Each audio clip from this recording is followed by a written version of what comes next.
네, 지난 시간에 이어서 유체 유동의 미분형 방정식에 대해서 얘기를 하겠습니다. 지금 크게 세 가지 파트 중에 첫 번째 플루이드 키네마틱스에 대해서 얘기를 하고 있습니다. 이 중에 이제 유체를 표현하는 다양한 방법들에 대해서 얘기를 하고 있고, 지난 시간에 우리가 가속도, 유체의 가속도를 실제 이 가속도라는 것은 우리가 속도를 시간의 함수로 표현한다. 이럴 때는 이제 유체의 입자를 사실 생각을 해보면 입자를 우리가 쭉 따라가면서 어떤 속도를 측정한다. 그러면 매 순간순간의 속도를 알게 되고 그러면 이 가속도라는 것은 dt분의 그냥 dv가 되겠죠. 근데 우리가 어떤 특정한 공간이 있다고 하면 그 공간 내에 무수히 많은 입자들이 있습니다. 그러니까 그 입자 하나하나 가속도를 표현할 수가 없으니까 우리는 그것을 이제 각 위치에서 속도가 어떻게 되는지 이런 것들을 표현하게 되는 거죠. 그래서 이 속도라는 놈이 물론 시간의 함수기도 하지만 공간의 함수로도 표현이 되는 것이고, 이때 가속도라는 것은 결국 가속도의 벡터라는 것은 시간과 공간으로 표현되어 있는 이 속도, velocity field가 되죠. velocity field, 속도장을 미분한 놈인데 이걸 우리가 캐피탈을 써가지고 좀 강조를 하는 거죠. 그래서 이 캐피탈을 material, derivative, 그러니까 어떤 물질, 유체 입자의 어떤 미분을 우리가 특정해서 공간의 함수로 표현되어 있을 때 그 가속도를 의미한다는 뜻으로 캐피털 D를 이렇게 써서 표현을 하게 됩니다. 이렇게 되면 이제 체인 룰에 따라서 결과적으로 이 식은 U 라운드 V 벡터 라운드 X, V 라운드 V 벡터 라운드 Y, W 라운드 V 벡터 Z, 이런 식으로 우리가 식을 표현할 수 있게 되는 거죠. 그래서 이걸 조금 간단한 형태로 표현하면 UVW와 미분이 내적되어 있으니까 속도 벡터랑 이 속도 벡터의 그레디언트, 각 속도 성분의 그레디언트를 구하는 것이죠. 그래서 이렇게 괄호를 쳐가지고 A의 각각의 성분을 표현하더라도 이 앞에 V는 그대로 남아있는 거죠. 그래서 AX다. 그러면 라운드 T, 라운드 U가 되고, 그죠? 더하기 속도 벡터 그레디언트 U가 되는 것이고, AY다. 즉, Y방향 속도, 가속도다. 라고 하면 시간에 따라서 V를 미분한 놈이 되고, 벡터 그레디언트 V. 이런 식으로 우리가 가속도를 표현할 수 있다는 얘기를 지난 시간에 했습니다. 그래서 이렇게 텐서형으로 IJK 인덱스를 이용해서 그레디언트, 다이버전스 이런 것들을 표현할 수 있다. 그리고 표현하는 데는 라그랑지안 또는 오일러리안 이런 표현 방법이 있고, 우리가 어떤 전체의 공간 내에 속도와 가속도를 나타낼 때 필드라는 개념을 쓰는 거죠. 내가 생각하는 모든 영역, 속도의 장, 그 장은 시간과 공간으로 표현된다. 그리고 가속도도 장으로 이렇게 표현할 수 있는 것이고, 이 둘을 혼합해서 생각할 수 있고, 가속도 벡터는 조금 전에 얘기했듯이 이와 같이 속도 벡터를 알면 가속도를 우리가 바로 미분을 통해서 구할 수 있다. 이런 얘기를 했습니다. 그 의미를 몇 가지 살펴본 것들이고요. 지난 시간에 살펴본 예제 문제죠. 어떤 속도장이 주어져 있을 때 그 속도장으로부터 가속도를 우리가 찾아낼 수 있다. 이런 것이고, 두 번째 예제는 문제가 이와 같습니다. 이런 게 이제 2차원 2D 노즐, 2디멘저널 노즐 문제입니다. 노즐은 뭐냐면 이렇게 단면의 면적이 바뀌면서 속도의 변화를 만드는 장치를 노즐이라고 부릅니다. 우리 뭐 전투기나 뭐 우주 발사체 한번 생각해 보시면, 자, 발사체 카운트다운을 합니다. 수직으로 서 있죠. 그때 밑에서 화염이 확 나옵니다. 그죠? 그러면서 연기가 막 주변으로 올라오고 물체가 발사되죠. 그 화염이 나오기 직전에 넓은 영역, 이 노즐이 되겠습니다. 엔진에서부터 불이 붙어가지고 연소가 일어난 후에 강력한 에너지를 가지고 노즐을 통과하면서 속도가 가속이 되는 거죠. 그래서 뿜어져 나오는 젯은 초음속 유동으로 바뀌게 됩니다. 그런 장치를 통칭해서 노즐이라고 부르는 거죠. 근데 지금 이 문제 푸는 데는 이게 노즐이든 뭐든 별 상관이 없는 거죠. 그리고 이 노즐의 모양은 이와 같이 주어져 있습니다. 그래서 X축, Y축이 있을 때 노즐이 이 X 방향으로 갈수록 Y 값이 줄어드는 형태가 되고, 즉 폭이 좁아지는 거죠. 폭이 좁아지면서 유동은 가속이 되겠죠. 그때 이 X 방향 속도는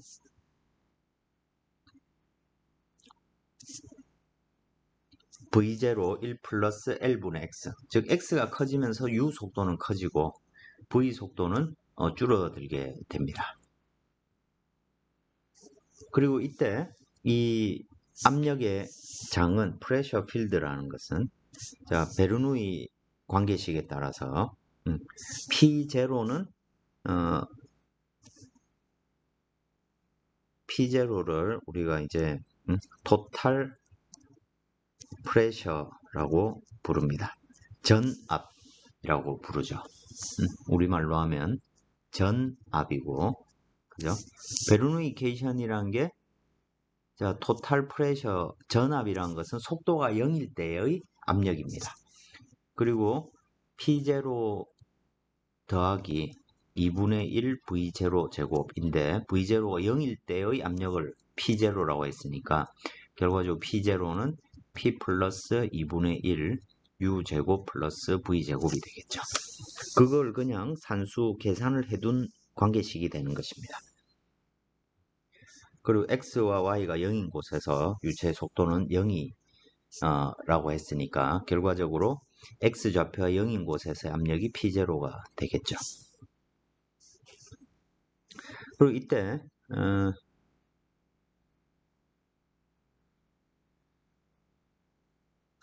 이때 주어져 있는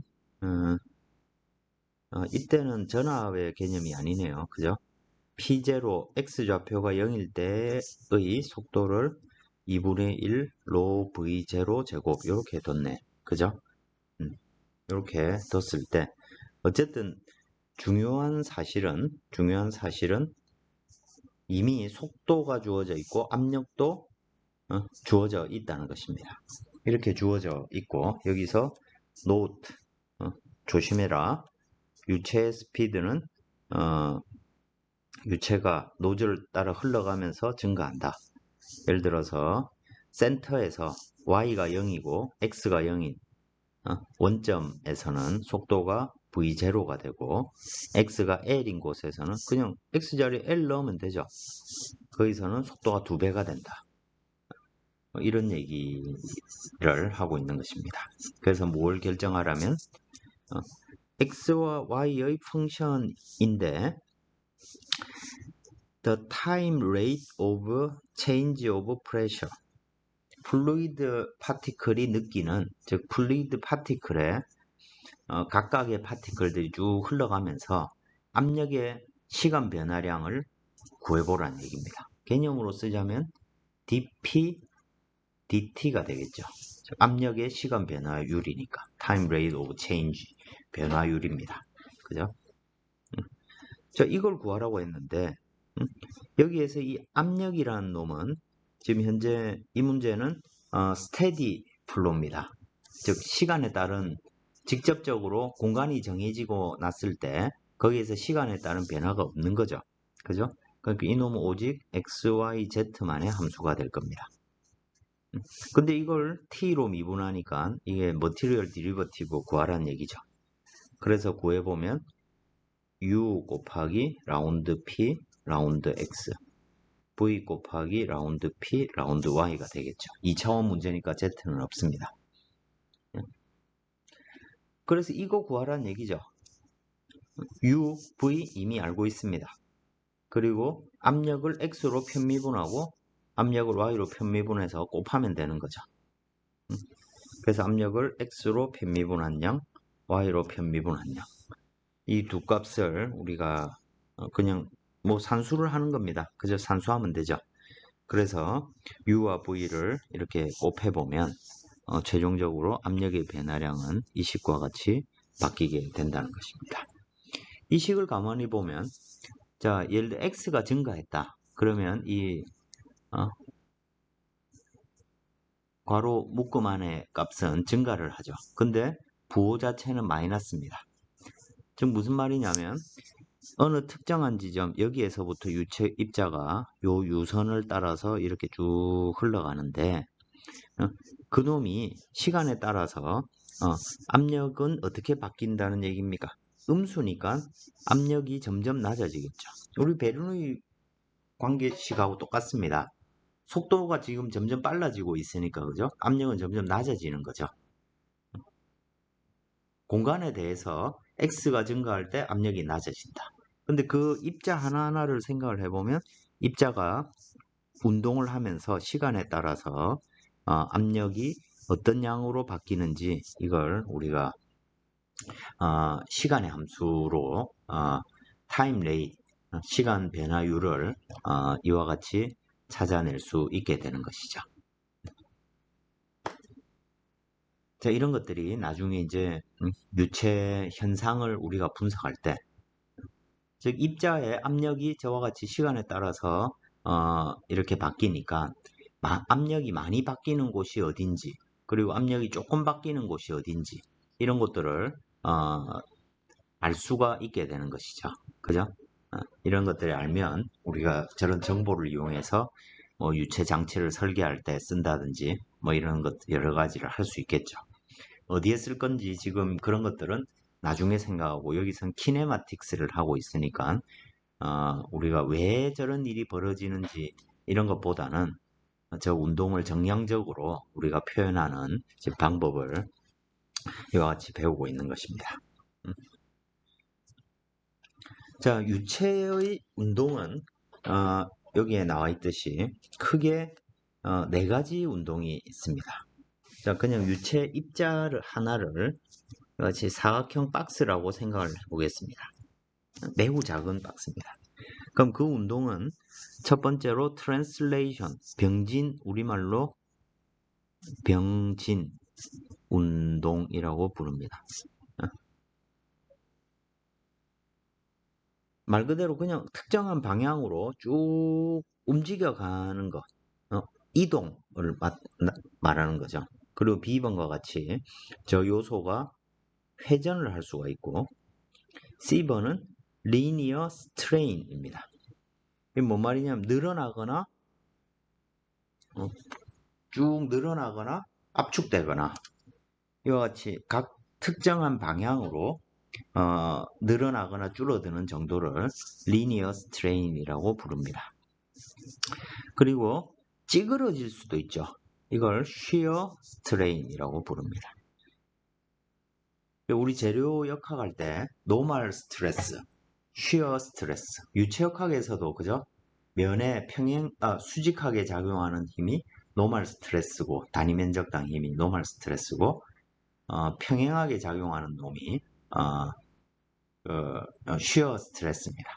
자, 이런 요소가 있는데 각각의 면에 대해서 스트레스가 이렇게 면에 평행하게 작용을 했다 치면 이 놈은 찌그러지겠죠. 그죠? 상식적으로 그죠?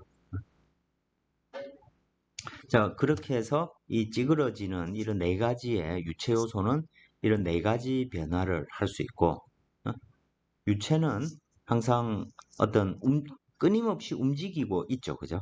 끊임없이 움직이고 있기 때문에 재료역학에서 고체는 어떤 외부 스트레스에 대응해서 변이를 일으키고 나면 끝나는데 유체는 스트레스가 작용하면 계속 특정 방향으로 흘러간다든지 회전을 한다든지 요소가 늘어난다든지 이런 것들을 지속적으로 일어나는 운동인 거죠. 그래서 우리는 그걸 타임 레이트, 즉 단위 시간당 도대체 얼마나 바뀌는지로 표현을 하는 것입니다. 그래서 이 네 가지 운동을 트랜슬레이션을 즉 time rate of translation 단위 시간당 어떤 방향으로 얼마나 움직였는지 그게 정의에 따라서 속도죠. 그죠? 속도는 트랜슬레이션의 타임 레이트입니다. 회전의 타임 레이트는 무슨 말입니까? 자, 어떤 요소가 처음에 이렇게 주어져 있었는데 이 요소가 1초 후에 30도가 1초 후에 30도 회전을 했다. 이 30도라 치겠습니다. 그러면 180도가 파이고 그죠? 30도는 6분의 파이죠. 즉 1초에 라디안 퍼 세컨드 6분의 파이 라디안 퍼 세컨드만큼 움직였다는 얘기죠. 회전의 즉 그래서 우리는 저걸 이 각도의 회전 각도를 가지고 표현할 수 있는 것이죠. 그죠? 단위 시간당 얼마나 각도의 변화가 생겼느냐. 그걸 우리 뭐라고 부릅니까? 앵귤러 벨로시티라고 부르죠. 각속도. 그죠? 각속도가 되는 것입니다. 즉 각속도가 크다? 그 얘기는 유체 요소가 빠르게 회전한다. 뭐 이런 얘기가 되는 것이죠. 자, 이걸 우리가 알 수 있는 게 그죠?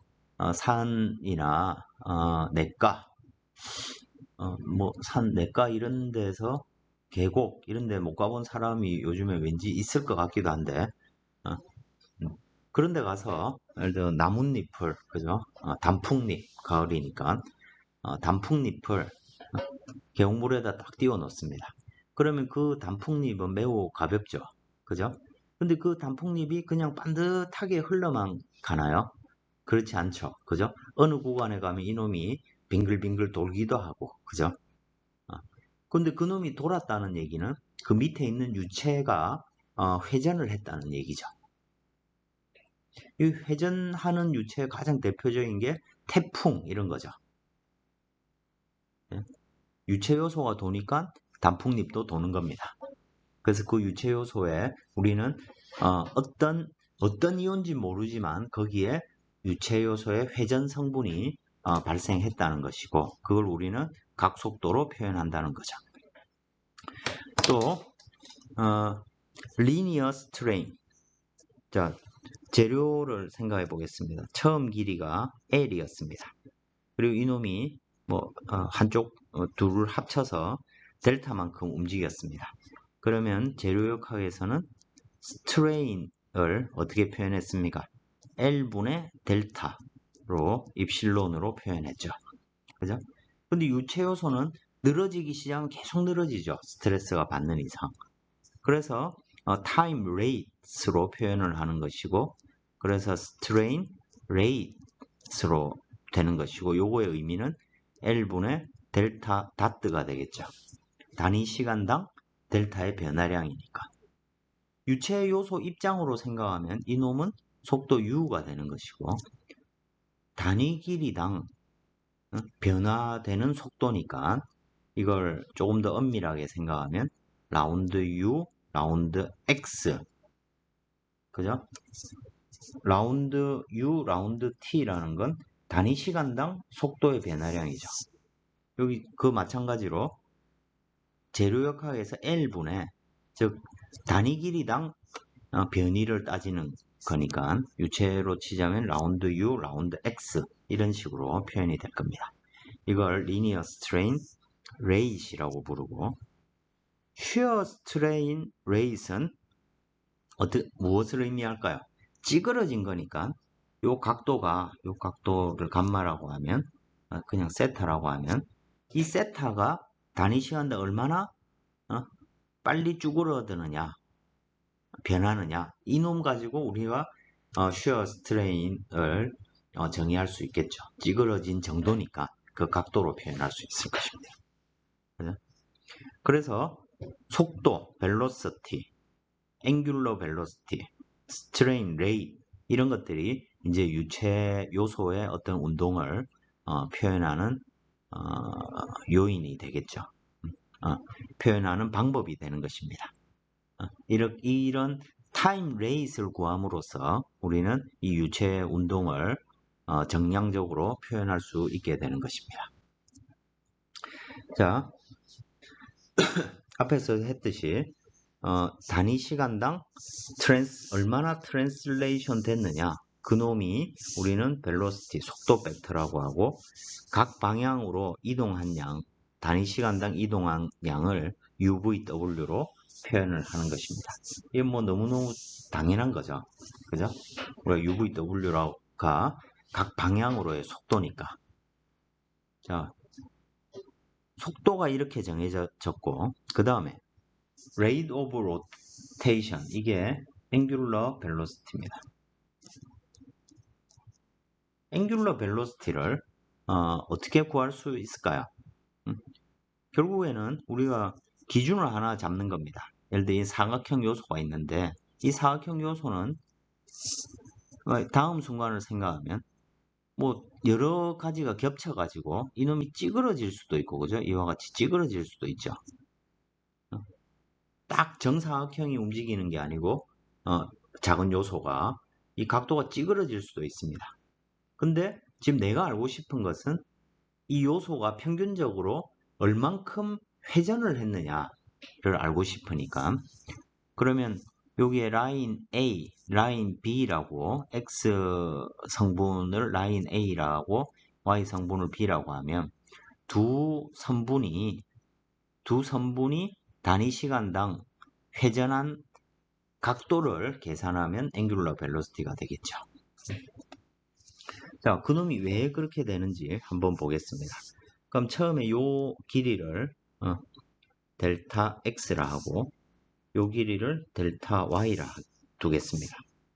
그리고 이놈은 자, 다음 특정한 시간이 지났을 때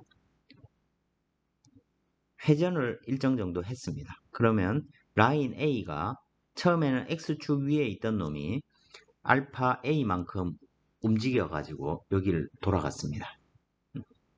그리고 라인 B는 Y축에 있던 놈이 알파 B만큼 움직여서 이 위치로 갔습니다.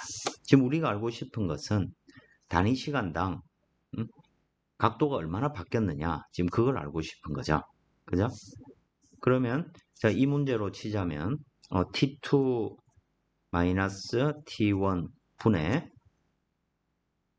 알파 A, 그죠? 더하기 알파 B. 두 각도가 같지 않으니까 이 두 각도가의 평균값을 생각을 하면, 그죠? 우리가 원하는 각속도를 얻을 수 있겠죠. 그리고 여기서 이제 T2를 T1에 매우 가까이 근사를 했다라고 하면 이 각도의 변화량이 되는 거죠. 그죠?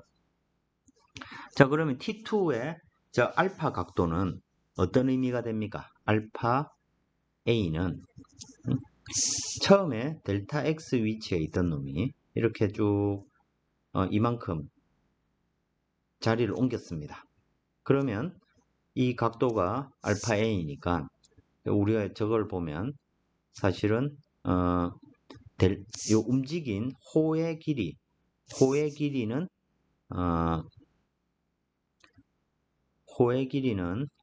델타 X 알파 A 이렇게 표현이 되겠죠. 호의 길이는, 그죠?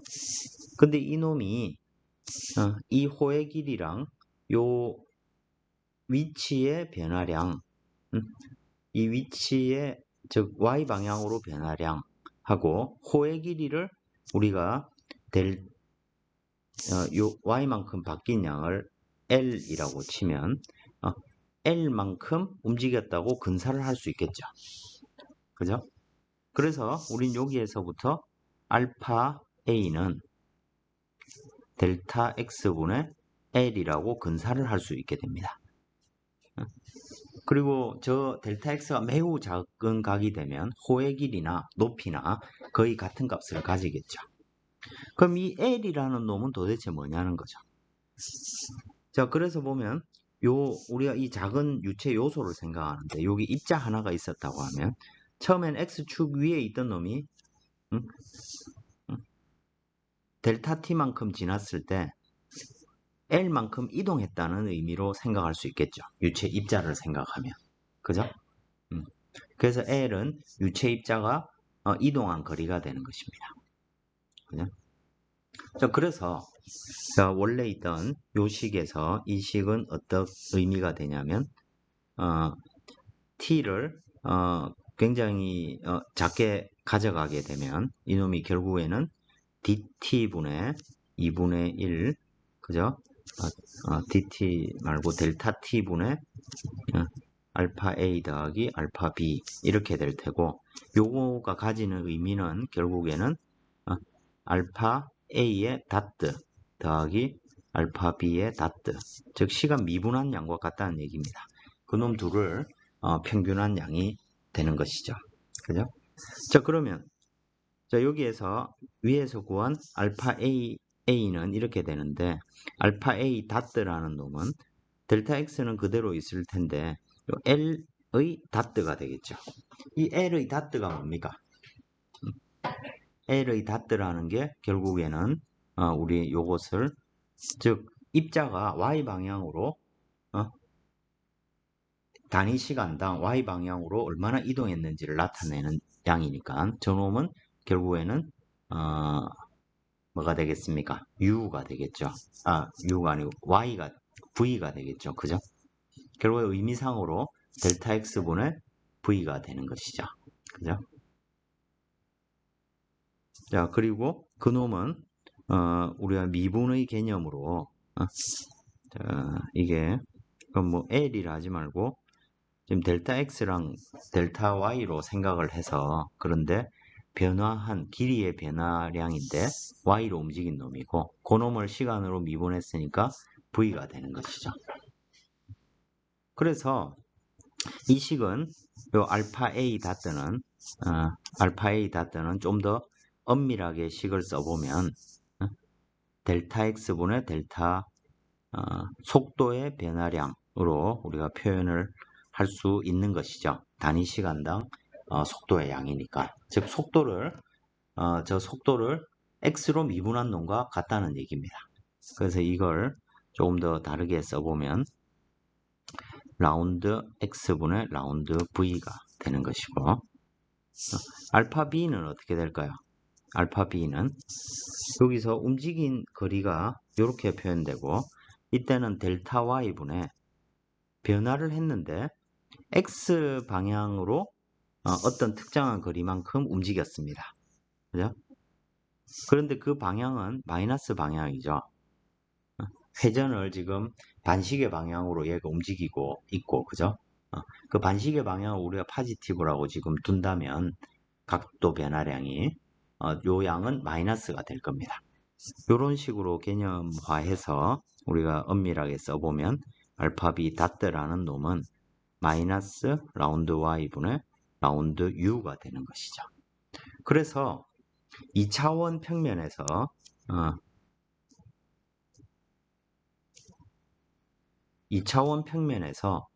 이 두 선분이 도대체 단위 시간당 몇 도만큼 회전했는지는 결국 뭐가 되냐면 2분의 1이 되고 알파 A 다트는 라운드 V, 라운드 X가 되고 그 다음 알파 B 다트는 라운드 U, 라운드 Y가 되겠죠. 그죠? 이놈이 뭐가 되냐면 오메가 Z가 되는 것입니다. 왜? 회전은 이 평면 위에 되고 있고, 그죠? 회전면의 방향이라는 것은 평면의 수직한 방향입니다.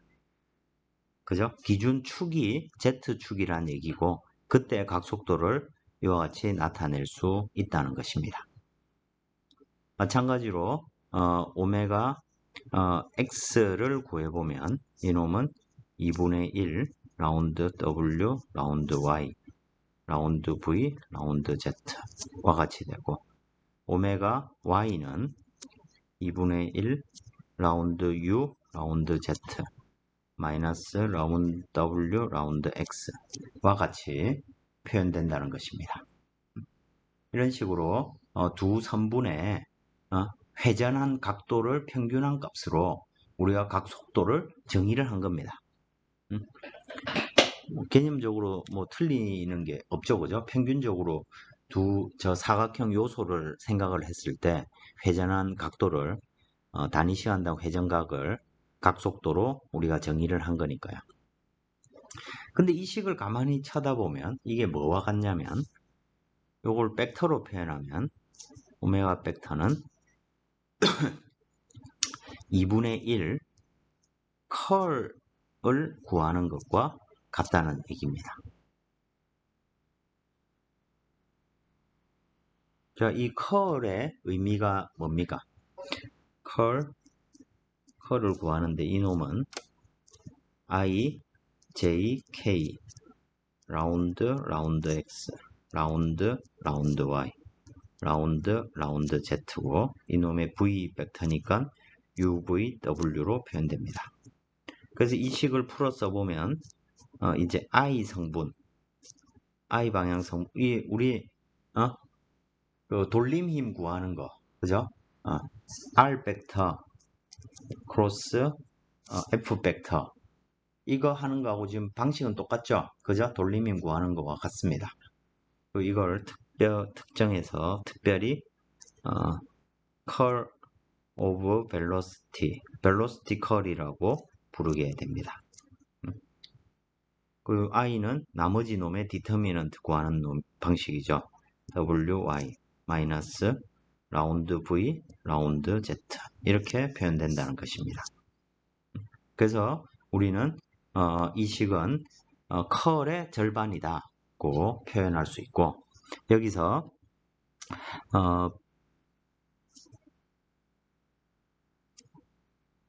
제타를 두고 curl을 우리가 제타로 뒀을 때 이놈을 볼티서티 우리말로 치자면 와도죠.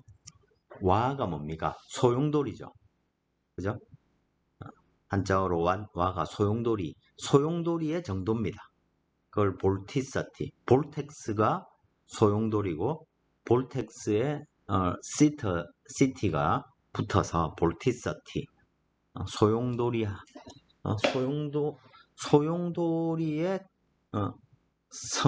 성질 뭐 이런 의미가 되죠. 볼티서티. 그래서 이 볼티서티는 2 오메가 벡터로 표현할 수도 있고 근데 이제 통상적으로 2분의 1 저런 걸 하기 떼고 우리가 부르는 건데 볼티서티는 근본적으로 개수가 2분의 1이냐 뭐 2배냐 반이냐 뭐 이거에 따라서 갈라지지 개념적으로는 각속도하고 똑같은 개념이 됩니다. 이 볼티서티는 사실 많이 쓰는 개념이 됩니다. 2분의 1 뗐다는 차이밖에 없고 관례적으로 저렇게 쓰게 됩니다. 그래서 자 여기에서도 보다시피 속도 벡터 UVW가 주어져 있다면 그놈을 그냥 대수적으로 XYZ로 미분해가지고 계산을 하면 각속도가 나오는 거죠.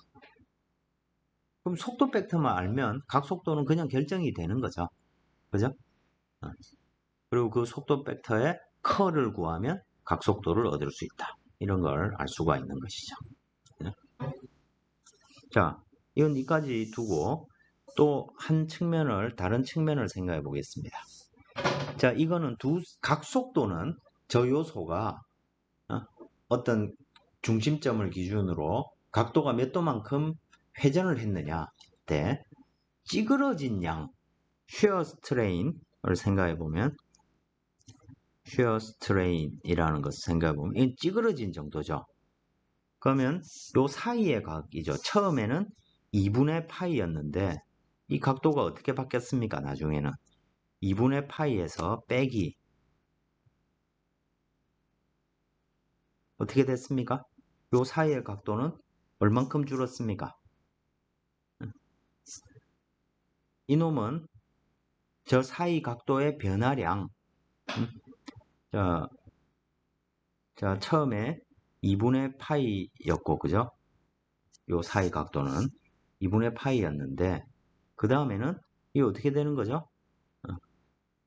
만약에 B 라인이 찌그러지지 않는다면, 알파 A만큼 회전을 하더라도, 달라지는 게 없죠? 그죠? 근데, 알파 A만, 만약에, 다시 얘기를 하겠습니다. 만약에 라인 B가 그대로 Y축 위에 그대로 있었다면 이 찌그러진 각도는 어떻게 됩니까? 2분의 파이에서 알파 A를 뺀 놈이 되죠. 그죠? 그런데 B는 알파 B만큼 움직였습니다. 그러니까 더하기 알파 B 이런 식으로 식이 표현될 수 있겠죠. 그죠? 그러면 이때 변화한 정도라는 것은 얼마나 찌그러졌느냐 라고 하면 요 두 놈을 합해서 빼주는 놈이 되겠죠. 그죠? 그래서 찌그러진 각도를 감마라고 하면 그 각도는 알파 A 마이너스 알파 B로 표현될 수가 있겠죠. 그죠? 그리고 그 두 개가 찌그러진 것에 결국에 평균값을 얻는 식이 될 겁니다.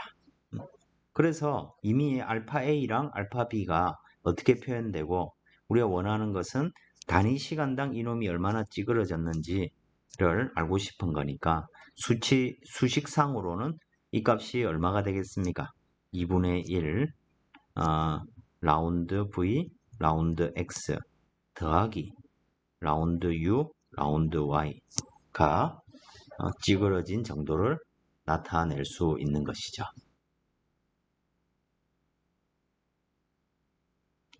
자, 그래서 부호만 여기 있는 마이너스 위치에 있는 부호만 바뀌면 각 방향 기준으로 즉 평면상에서 이 요소가 얼만큼 찌그러졌는지 이걸 찾아낼 수 있게 되겠죠. 그게 shear strain rate이 되는 것입니다. 자, 이런 식으로 우리가 이 관계식들을 찾아낼 수 있다는데 이거 어떻게 찾아내는지 이건 지금 사실 큰 관심사는 아닙니다. 그래서 결과만 우리가 생각을 해보자는 것이죠. 그래서 이 로테이션 정리를 하자면 이 얼마나 로테이션을 했는가 이거는 average rotation rate이 된다. to initially perpendicular lines. 즉 이 요소에 두 선분이 있을 때 이 두 선분이 직교하고 있는 두 선분이 시간에 가면서 얼만큼 찌그러졌는지 회전을 했는지 그거의 평균값으로 우리가 각속도를 계산할 수 있다. 이 놈은 2분의 1 velocity curve의 절반이 된다는 얘기입니다. 속도 벡터를 알면 각속도를 알 수 있다는 것이고 또 그 다음 조금 전에 유도를 했듯이 이 shear strain rate이라는 것은 두 initially perpendicular lines 즉 두 개의 처음에 직교하던 라인 사이에 이 각도가 얼만큼 감소했느냐 감소를 한 양만큼 스트레인이 많이 생겼다는 거죠. 더 많이 찌그러졌다는 얘기입니다. 그죠? 그러니까 우리는 그 앞에서 똑같은 개념으로서 각 방향에 을 기준으로 해서 찌그러진 정도를 찾는 것입니다. 그래서 그 요소들은 찌그러진 것들은 각 방향 요소 XY, ZX, YZ 그럼 2차원 위에서 요 요소라고 하면 우리가 얘가 얼만큼 찌그러졌는지를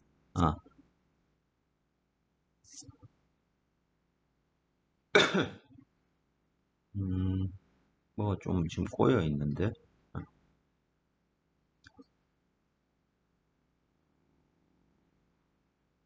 자 얼만큼 찌그러져 있는지를 지금 따지는 건데 이때 두 요소를 생각을 해보면 2차원 평면을 생각을 하고 있습니다.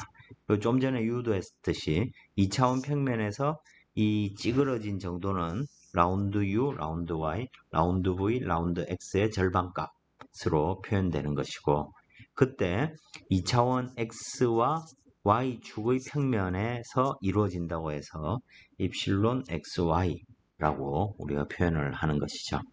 그죠? 그러면 각 면에 대해서 ZX면이 있고 YZ면이 있겠죠.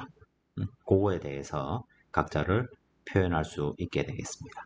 그래서 이걸 텐서형으로 인덱스를 가지고 이걸 표현하면 입실론 IZ는 2분의 1 라운드 UI 라운드 XJ 플러스 라운드 UJ 나누기 라운드 XI 이렇게 표현할 수 있는 거죠. 그래서 I 자리에 X가 있고 Y 자리에 Y가 있다 라고 하면 위의 식과 똑같죠. UX가 U고 UY가 V니까 그죠? Y 방향 속도. 그리고 XI, XJ도 XY, X 이때 X는 우리가 XYZ 할 때 X와는 좀 다르죠. 그죠? 인덱스가 있으면 XYZ를 하나로 묶어서 표현을 한 것이죠. 그래서 이때는 I랑 J는 XYZ일 수도 있고 1, 2, 3이라고 표현할 수도 있고 이런 식으로 우리가 식을 표현할 수도 있습니다. 이렇게 식을 쓰고 I와 J는 XYZ다 딱 하면 이렇게 식을 3개씩 실제로는 이게 6개 요소가 있는데 그건 뭐 따지지 않고 요 요소들을 식 하나로 표현할 수 있겠죠. 되게 복잡한 것 같지만 익숙해지면 되게 편리한 면들이 많이 있습니다. 리니어 스트레인 레이스는 단위 길이당 길이가 얼마나 증가했느냐. 예를 들어 요소가 이렇게 있는데 이 요소가 즉 여기에 있던 유체 요소가 이쪽으로 움직여 가면 특정 길이만큼 움직였겠죠. 그죠? 그러면 단위 길이당 움직인 거리가 스트레인이니까 결과적으로 만약에 X방향으로 움직인 양은 뭐가 되냐면 좀 전에 했듯이 라운드 U, 라운드 X가 되는 거죠. 그죠? 자, 라운드 X분의 라운드 델타라고 하면 움직인 거리의 즉 단위 길이당 변화된 거리가 되죠. 이게 스트레인입니다. 그놈의 레이시니까 델타 다트가 되고 델타 다트의 의미가 뭡니까? 여기 있던 입자가 단위 시간 후에 델타만큼 움직였다는 거니까 결과적으로 X방향 속도가 되는 것입니다. 그래서 이거를 묶어서 써보면 라운드 U, 라운드 X Y 방향으로 변화량은 라운드 V, 라운드 Y Z 방향은 라운드 W, 라운드 Z가 되는 거죠. 그리고 이 각 방향으로 자 어떤 3차원 요소를 한번 생각해 보겠습니다. 그러면 이 요소에서 각 방향으로 변화된 양을 다 합친 게 뭐가 되냐면 실제로는 부피의 변화량이 됩니다. 자, 만약에 우리가 고무 같은 걸 생각해 보겠습니다. 2차원 문제라고 생각하면 처음에 정사각형이 있었는데 이 면의 밀도가 일정하면 저 면의 면적은 바뀌지 않아야 되는 거죠. 자, 그래서 X방향으로 늘어났다면 늘어난 면적만큼 Y방향으로 면적이 줄어들어야 되죠. 그죠?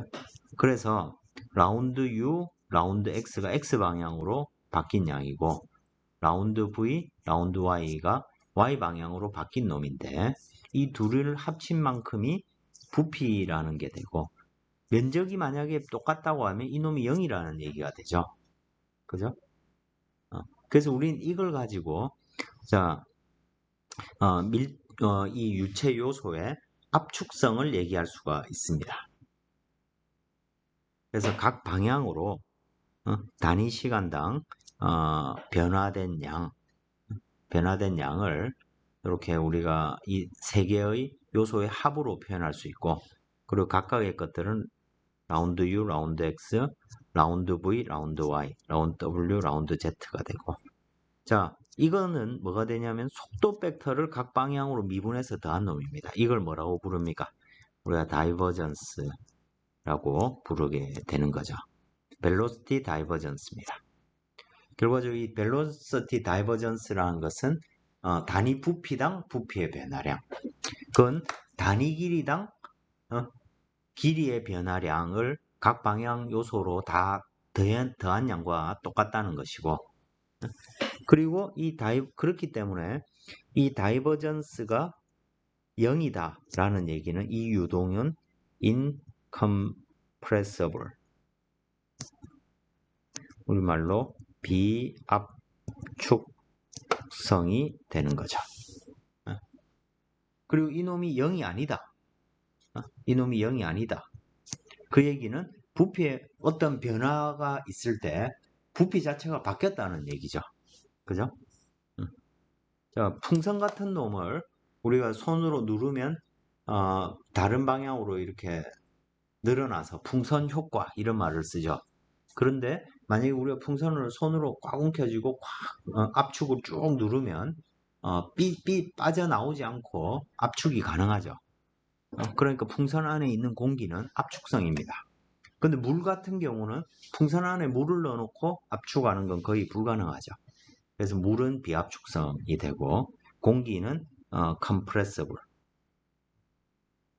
되는 것입니다. 압축성.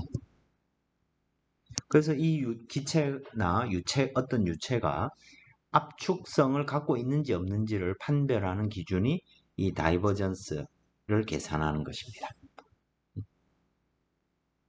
이 다이버전스도 우리가 속도 벡터를 알면 그놈을 다이버전스 취해가지고 0인지 아닌지를 보면 이 유체가 압축성인지 비압축성인지 알 수 있다는 얘기입니다. 이것 또한 속도 벡터를 알면 계산이 될 수 있는 놈이 되죠. 그죠? 자, 이와 같이 velocity, angular velocity, linear strain rate, shear strain rate 이런 것들을 결과적으로 속도 벡터의 함수로 우리가 다 표현을 했습니다. 그리고 linear strain rate과 shear strain rate를 하나의 어떤 이런 걸 이제 strain rate tensor라고 부릅니다. 각각의 요소가 XX, XY, XZ, YX, YY, YZ, ZX, ZY, ZZ 각각의 요소들을 이렇게 다 쓰면 이와 같이 표현되고, 이게 유체 요소를 3차원 어떤 큐브라고 생각을 했을 때 이 큐브가 각각의 면에서 변위를 어떻게 만들어내는지를 하나로 행렬 형태로 표현해낸 것이죠. 그리고 이 각각의 요소들은 우리가 저걸 하나로 그냥 입실론 ij라고 쓰고, 이 입실론 ij는 앞에서도 했듯이 라운드 u i 오버 라운드 xj 플러스 라운드 uj 오버 라운드 xi 이런 식으로 우리가 표현할 수 있죠. 하나로. 그 여기서 i와 j가 같은 놈이 리니어 스트레인이 되고 레이시 되고, i와 j가 다를 때 요거는 이제 면에 평행하게 작용하는 놈이라고 shear strain rate이라고 우리가 쓰는 거죠. 그죠? i와 j가 같으면 그죠? 같은 양 두 개를 반으로 나누니까 그죠? 라운드 u 라운드 x가 되고, 라운드 v 라운드 y가 되고, 라운드 w 라운드 z가 되는 것입니다. 그래서 우리가 재료역학에서 자, 어떤 요소가 이래 있을 때 그죠? 스트레스가 가해지면 변이가 생기죠. 자, 그때 우리 이런 관계식을 썼습니다. 시그마는 영스 모듈러스 곱하기 스트레인, 스트레스는 입실론 곱하기 스트레인으로 계산을 했습니다. 마찬가지로 또 쉬어 비틀림이 작용하면 그죠? 쉬어 스트레스는 개수는 다르지만 그죠? G 비틀림 상수가 있고 그 비틀림 각도를 가지고 표현을 했습니다. 유체역학도 마찬가지로 자, 어떤 유체 요소가 있을 때 예를 들어 X면에서 수직한 놈이 있고 평행한 놈들이 있죠. 그래서 각 면에 대해서 3개가 있고 면은 총 3개가 있습니다. 그러니까 총 9개의 텐서로 표현되는 거죠. 그래서 그때의 스트레스를 우리가 시그마 IJ라고 두면 여기서 I하고 J가 같으면 노멀 스트레스가 되고 그죠? I와 J가 다르면 쉬어 스트레스가 되겠죠.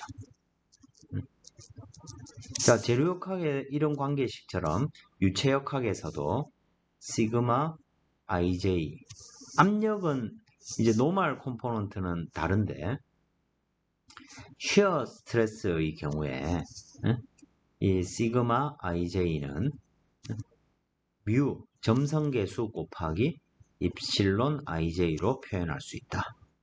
것입니다. 이 식은 I와 J가 다를 때, 즉 쉬어에 대해서 이 식이 성립합니다. 뭐가 유사하죠? 그죠? 쉬어 스트레스가 작용하고 이때 쉬어 스트레인이 생겼을 때, 즉 쉽게 말해 어떤 유체 요소에 쉬어 스트레스가 작용해야 스트레인이 발생하죠. 찌그러지는 거죠. 그죠? 근데 그 찌그러지는 정도가 뭐냐면 점성계수인 것입니다. 영스 모듈러스 비틀림 계수 뭐 이런 거하고 똑같은 거죠. 같은 의미죠. 이걸 유체에서는 점성계수가 되는 것입니다. 자, 점성계수가 크다는 얘기는 예를 들어 사각형의 어떤 유체 요소가 있는데 여기에 쉬어 스트레스가 작용을 했습니다. 근데 점성이 큰 놈은 변화량이 작다는 거죠. 찌그러진 정도가. 그죠? 강도하고 어떻게 보면 비슷한 얘기가 됩니다. 그럼 또 거꾸로 똑같은 정도의 찌그러짐을 만들려면 유체에 더 많은 스트레스가 필요하다는 의미가 되기도 하죠. 그죠? 자, 그래서 이 둘은 사실 굉장히 유사한 어떤 관점이 있고 이걸 이제 탄성학, 자, 탄성체 재료역학에서 일레스틱 바디, 탄성체 이런 얘기를 하죠. 그죠? 그래서 유체도 탄성체로 이렇게 생각을 해서 또 하는 연구 분야도 있습니다. 어쨌든 자, 이렇게 이 힘은 지금 사실은 여기에서 관심 사항은 아니지만 어쨌든 이 스트레인이라는 것, 즉 유체가 찌그러진다든지 늘어난다든지 이런 놈들은 이 속도 벡터를 속도 성분을 이용해서 미분들 어떻게 하느냐에 따라서 이렇게 조금씩 달라지게 되는 것입니다. 그래서 이제 뭐 여러분들 이걸 뭐 본격적으로 3차원 문제에 대해서 뭐 활용을 한다든지 이런 일도 없고 실제로 뭐 여러분들 앞으로 이 식을 직접적으로 뭐 계산을 하는 그런 일들은 없을 겁니다. 다 컴퓨터한테 시키죠. 근데 이제 개념적으로 이렇게 정의된다는 거, 그걸 잘 기억을 하시면 좋겠습니다. 자, 앞에서 조금 뭐 여러 가지 익숙치 않은 관계식들을 우리가 쭉 찾았는데, 이 키네마틱스를 어떤 유체 요소의 키네마틱스를 우리가 다루는 이유는 이 어떤 일단 정량화가 필요한 거죠. 도대체 얘가 얼마나 빨리 회전을 하는지, 유체 요소가 어떻게 찌그러지는지 이런 것들을 우리가 알고 싶은 것입니다. 그리고 이런 값들을 키네마틱스에서 얻게 되면 볼티서티를 구했다. 그러면 유체 주변에 볼티서티가 어떻게 분포되어 있는지 이걸 보면 여기에 소용돌이가 있다는 얘기구나. 또는 이 소용돌이 때문에 압력이 뭐 매우 낮은 구간이 생겼고 거기로 뭐 유동이 빨려 들어가는 것이구나. 뭐 우리가 이런 현상들을 분석할 수 있는 거죠. 태풍을 생각해 보겠습니다. 태풍의 중심은 압력이 매우 낮죠. 그죠? 그리고 그 주변에 이런 소용돌이가 있습니다. 그래서 태풍에 대해서 우리가 시뮬레이션을 했다. 그러면 그때 태풍을 특정 지을 수 있는 게 결국 뭐겠습니까? 볼티서티겠죠. 그러면 볼티서티를 계산을 해가지고 각 지점에 각 그 공간 위에 뭐 한반도 위에 서울 상공에서의 볼티서티, 뭐 부산에서의 볼티서티 이런 거를 한 화면에 딱 그려놓고 보면 빨갛게 볼티서티가 매우 큰 구간, 그리고 그 지점에서 압력 분포를 또 그려보면 파란색이 나올 겁니다. 압력이 매우 낮은 곳. 그러면 우리는 그것을 보고 저기서 태풍이 존재한다는 것을 찾아낼 수 있겠죠. 그래서 피처 익스트랙션, 중요한 특성을 추출해내는데 사용을 하고, 플로 비주얼리제이션, 유동을 우리가 이해할 수 있는 시각화로 데이터로 변환하는데 이 스트레인 레이트 텐서가 사실 많이 사용이 됩니다. 그래서 지금 여기에서 이렇게 정의를 해서 우리가 다뤘습니다. 조금 전에 또 했듯이 볼티서티 벡터는 커를 구한 양입니다. 그리고 그 놈은 볼티서티의 2분의 1, 절반이 각속도가 되는 것입니다. 그럼 거꾸로 볼티서티는 2배 한 겁니다. 앵귤러 벨로시티를 2배 한 것이 되는 거죠. 그죠? 이게 XYZ 칼테지안 코오디네이트에서는 이렇게 표현되고, 실린드리칼 코오디네이트, 예를 들면 어떤 회전 운동을 한다든지 좌표계가 R세타로 Z로 표현되는 실린드리칼 코오디네이트에서 문제를 생각하는 게 더 유용할 때가 있죠. 그때 볼티서티는 이런 식으로 계산을 할 수 있다. 그래서 이걸 유도한다기보다도 필요하면 이 식을 이래 갖다 쓰면 되겠죠. 자, 이건 그렇다는 얘기고, 그 다음에 여기서 우리가 중요하게 생각을 해야 되는 것은 결국 볼티서티라는 게 유체요소가 얼마나 회전하는가를 나타냅니다. 그러면 볼티서티가 0이라는 얘기는 뭔 말일까요? 이 유동은 회전하지 않는 유동이다 는 것이고, 볼티서티 값이 있다, 0이 아니다 면 이 유동은 우리가 회전 유동이다, 로테이셔널, 일로테이셔널, 회전 비회전 유동이라고 부르는 것이죠. 그래서 소용돌이라든지 기타 바다에서, 그죠? 명랑 다 보셨죠, 그죠? 거기 보면 소용돌이에 빠진, 그죠? 우리 수군을, 그죠? 백성들이 구해내는 그런 것들을 볼 수 있죠, 그죠? 그러면 그때 그 소용돌이에서 과연 배를 끄집어내려면 어느 정도의 힘으로 우리가 끄집어낼 건가? 이런 생각을 해볼 수 있는 거죠. 그러려면 볼티서티를 구해보고, 또 볼티서티가 또 압력이 어떤 영향을 미치는지 이런 것들이 이제 관심 대상이 되겠죠. 그렇기 때문에 사실 이 유동이 회전 유동인지 아닌지 이게 유동 특성을 결정하는데 상당히 중요한 요인이 됩니다. 근데 어쨌든 그런 걸 판정하는 이 볼티서티라는 놈도, 벡터도, 볼티서티 벡터도 결국에는 속도 벡터를 알면 그 놈의 커를 구하면 된다는 것이죠. 그죠? 이 매우 중요한 결론이 얻어지는데, 결과적으로 우리가 유동의 속도 벡터를 알면 모든 걸 아는 거와 똑같죠. 속도 벡터의 커를 구해보면 이 유동이 회전하는지 아닌지를 알 수 있고, 또 좀 전에 했듯이 속도 벡터의 다이버전스를 구해보면 이놈은 유동이 압축하는 성질을 가진 놈인지 비압축성인지 이런 걸 알 수 있는 거죠. 둘 다 속도를 다 미분한 양입니다. 또 입실론 ij, 이 스트레인 레이트입니다.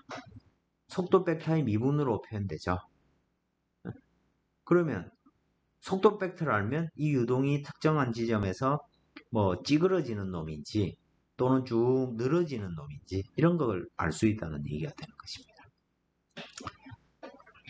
그렇기 때문에 속도 벡터를 구하는 것이 유체역학에서 가장 중요한 일이 되는 것입니다. 우리가 어떤 유체 문제를 바라볼 때 컨트롤 볼륨 애널리시스는 어떤 예를 들어 수영장이 있다. 그러면 그 수영장으로 뜨거운 물이 들어오고 찬물이 나가고 뭐 1kg 초당 질량 유량이 1kg이었다. 뭐 이제 그런 전체적인 거시적인 관점이라면 이 지금 여기서 다루고 있는 것은 결국 수영장이 이렇게 있으면 그 각각의 모든 지점에서 속도 벡터가 어떻게 되는지 이걸 우리가 어떻게 찾을 거냐 뭐 그런 문제와 사실 동일합니다. 그래서 수영장 전체 영역에서 속도 벡터를 다 알아가지고 그 속도 벡터를 시간과 공간의 어떤 함수로 내가 표현해 낼 수 있다고 하면 사실은 어떤 특정한 함수로 얻을 수 없는 것이 대부분입니다. 근데 어쨌든 그 속도 값은 알 수 있겠죠. 그죠? 알 수 있다고 치면 이 속도 벡터가 결정되고 나면 우리는 이놈이 회전하는 놈인지 또는 압축되는 놈인지 찌그러지는 놈인지 그죠? 늘어나는 놈인지 이런 것들을 우리가 다 결정할 수 있다는 것입니다. 그게 2장의 얘기고 회전유동에서 예를 들어 우리가 어떤 긴 판때기 위에 유동을 생각해 보겠습니다. 판때기 위에는 유동이 어떤 특정한 지점에서 속도는 이게 노슬립 해야 되죠. 유동의 점성이 있기 때문에 표면에서는 물체의 속도와 유체 속도가 같아야 될 겁니다. 물체가 멈춰 있다면 유체 속도는 0이 돼야 되는 거죠. 이걸 노슬립 컨디션, 점착 조건이 됩니다. 여기서는 속도가 항상 0이어야 되는데 이 평판 위로 바깥에서 어떤 바람이 분다라고 하면 바깥의 바람의 속도를 예를 들어 V 캐피탈 V라고 하면 속도가 있다가 여기에 이 속도가 0까지 줄어들어야 되죠. 어쨌든 이런 경로를 거치게 될 겁니다. 그래서 벽면의 존재로 인해서 속도에 영향을 받는 요 영역을 여기 회색으로 되어 있는 영역을 뭐라고 부르냐면 바운더리 레이어라고 부릅니다. 우리말로는 경계층이 됩니다.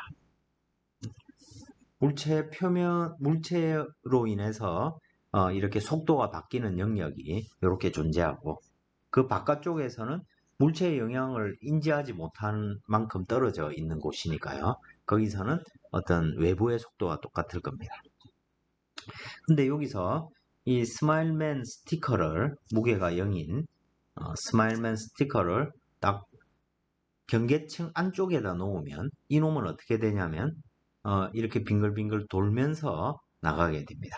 그 얘기는 이 유동의 볼티서티가 그죠? 0이 아니란 얘기죠. 회전 유동이라는 얘기입니다. 로테이셔널. 즉 속도의 기울기가 있기 때문에 변화량이 있기 때문에 로테이션이 일어나는 거죠. 근데 변화량이 있다고 무조건 로테이션 하는 건 아닙니다. 좀 이따가 증명을 하게 될 겁니다. 그리고 근데 이제 이 경계층 바깥에서는 이 스마일맨이 전혀 회전하지 않고 이렇게 흘러나가게 됩니다. 그래서 우리는 그때 irrotational flow라고 우리가 부를 수 있는 것이죠.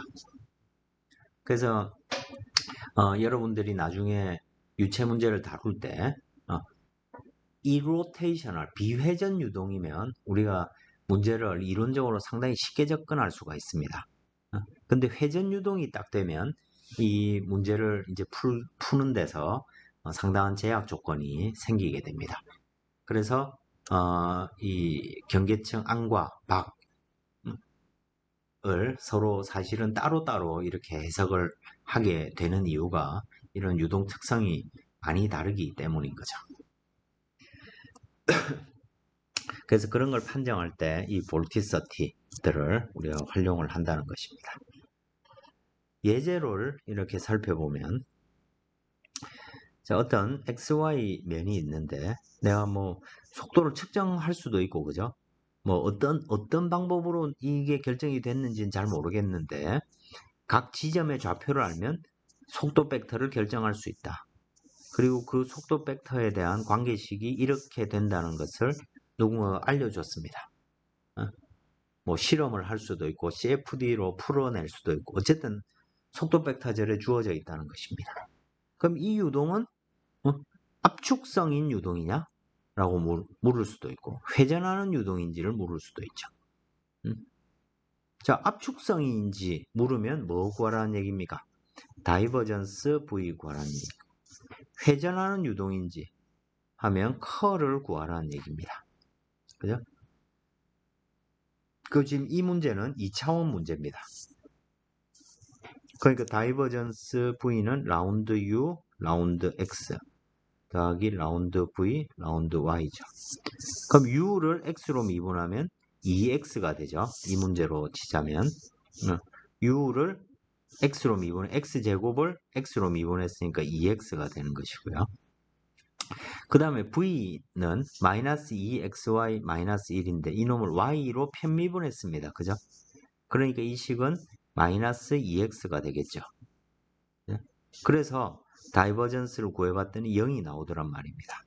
근데 이 다이버전스의 의미가 부피의 변화량인데 부피가 얘가 찌그러지고 뭐 그럼에도 불구하고 부피가 바뀌지 않는다. 밀도가 바뀌지 않는다는 얘기죠.